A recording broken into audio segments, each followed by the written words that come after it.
Antonette from Smart Needle. Welcome to my channel and welcome back to the So Delicious Recipe Box series. Card designed as a poofy embroidery project with beautiful blanket applique and contour details. The ingredients are stitched on the front of the card and the preparation is stitched on the back, making this a fun and functional double-sided design. With 4 hoop sizes included, this recipe card can be used in many ways. Perfectly sized for the So Delicious recipe box or as a mug rug, table topper, pot holder, trivet.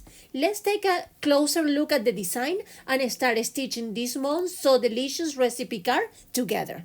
Very important, in these instructions you'll see how I made the January recipe card, and the steps are exactly the same for all the recipe cards through the year. Okay, we're going to follow the same video when we do the July recipe card. I want to share something very important with all of you today. Smart Needle never asks for anything in return. However, I would like to share something very close to my heart. My home country, Venezuela, has recently been impacted by one of the most significant earthquakes in Venezuelan history, and many families are now in urgent need of support. For the next 30 days, 50% of every purchase you make will be donated to help provide relief and assistance to those affected in Venezuela. I sincerely appreciate your kindness and support in helping me giving back to my country during this difficult time. Thank you so much. This July recipe card is so much fun because I designed it with a simple vanilla cake that you can decorate it with strawberries, blueberries, and whipped cream to create the perfect red, white, and blue colors for the 4th of July. So fun and festive. Okay, let's get started. Start by hooping 1 layer of tearaway stabilizer and then run the first spool color over the stabilizer. Please remember that all my embroidery designs can be stitched on a single needle embroidery machine or a multi-needle embroidery machine. Now let's prepare the applique fabrics for both sides of the recipe card. These recipe cards requires 2 hooping, so we can stitch the front and back embroidery details separately. You'll need 2 pattern fabrics of your choice and 2 light color fabrics for the recipe text. Just make sure all of your fabrics are large enough to fully cover the applique guidelines. Next, we'll add heat and bond to 3 of these fabrics, both light color fabrics and 1 of the pattern fabrics. That heat and bond back pattern fabric will be used for the preparation side, which is the back of the recipe card. We're going to start by stitching the back side of the card first, so we can later use that finished back applique when we move to the stitching the front of the recipe card. Now we're going to cover the applique guideline with the pattern fabric that have heat and bond in it. Before laying it down, make sure you remove the paper backing. Keep running your machine for the next spool color. This step will stitch the tack down, which attaches the heat and bond pattern fabric to the project. At the same time, this stitch also serves as the guideline for the next light color heat and bond applique fabric. Now we're going to lay down 1 of the heat and bond light colors applique fabric. Just make sure you remove the paper backing. Keep running your machine for the following spool color. It will do the tack down stitch to attach the light color heat and bond applique fabric to the project. After the tack down line is done, we're going to trim all around it. Keep running your machine for the following spool color. It will do the 2 lower corners applique guidelines as the video shows. Then keep running your machine for the following spool color. It will do the tack down stitch to attach those little fabrics to the project. After both tack downs are done, we're going to trim all around it. Then keep running your embroidery machine for the following spool color. It will start doing the blanket applique stitch all around the edges of the applique fabrics. Now we're going to cover those two guidelines with a piece of pattern fabric of your choice. In my case, I use the same applique fabric that we used at the beginning. Just make sure those pieces have heat and bond in it. Keep running your machine through the next 3 spool colors. This step will stitch the title embroidery details, the preparation text, and a few snowflakes embroidery accents. Okay, the back of our recipe card is done. That was fast. Go ahead and unhook your project and gently tear away the stabilizer, just as I'm showing you in the video, and then set aside for now. Next, hoop one layer of tear away stabilizer again so we can work on the front side of the recipe card. Open the second recipe card embroidery file and then run the first spool color directly onto the stabilizer. Now we are going to cover the whole guideline with 1 or 2 pieces of cotton batting. If you are doing the biggest card, I would recommend 2 pieces of cotton batting.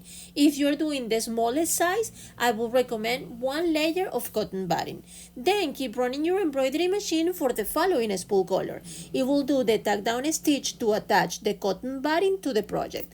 After the tack down line is all done, we're going to trim the cotton batting all around it. Now that the cotton batting has been trimmed, we're going to cover the whole area with the other piece of pattern fabric of your choice. Remember, this is the piece of fabric that do not have heat and bond. And then keep running your embroidery machine for the following spool color. It will do the tack down stitch to attach the pattern fabric to the project. Keep running your machine for the second applique guideline as the video shows.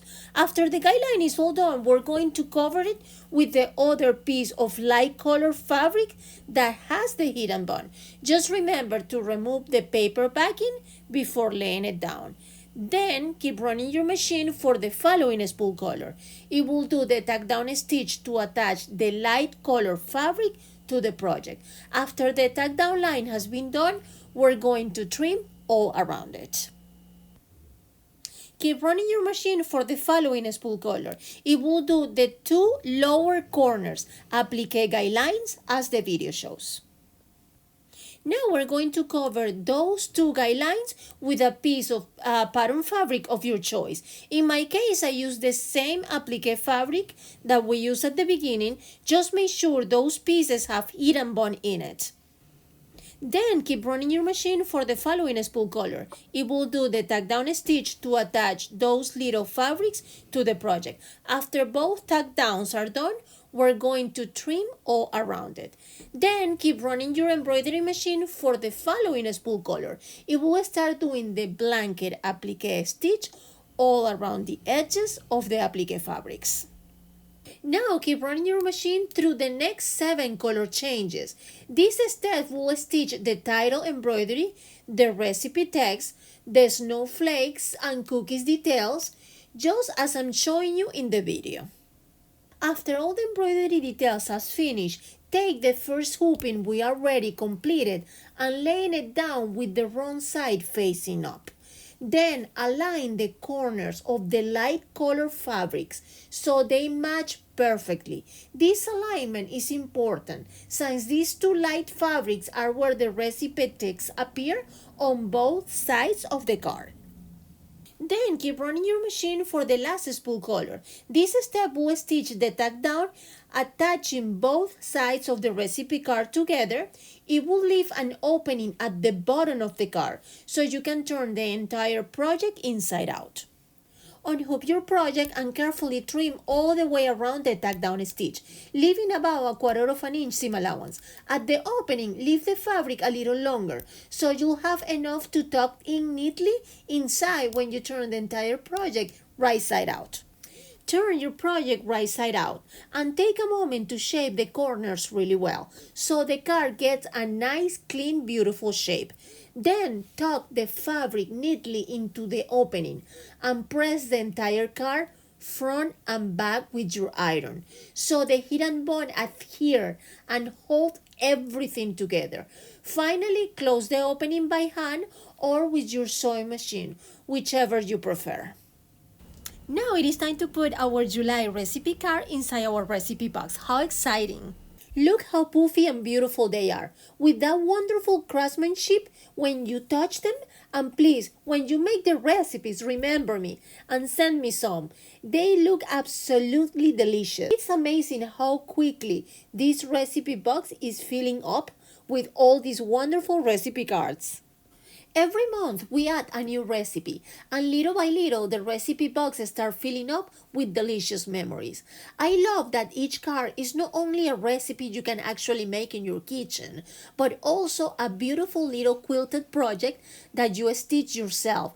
It's like creating a handmade cookbook 1 month at a time. And the best part is that these recipe cards are actually useful too. You can use them as a potholders, trivets, or even mock rugs while you enjoy your coffee or tea. So they are not only pretty to keep in your recipe box, but also practical piece you can use every day in your kitchen. I love Imagine all of you trying to do these recipes at home, maybe sharing them with family and friends. These cards are more than just recipes. They are little keepsakes that will grow into a full collection of tasty ideas and creative stitches through the year. I honestly can't wait to see this box filled with all 12 recipe cards. Thank you so much for stitching along with me today. It truly means the world. If you enjoyed this video, please give it a thumbs up. It really helps Smart Needle channel so I can continue creating more embroidery tutorials for all of you to enjoy. Thank you so much, and I will see you in my next video. Bye bye.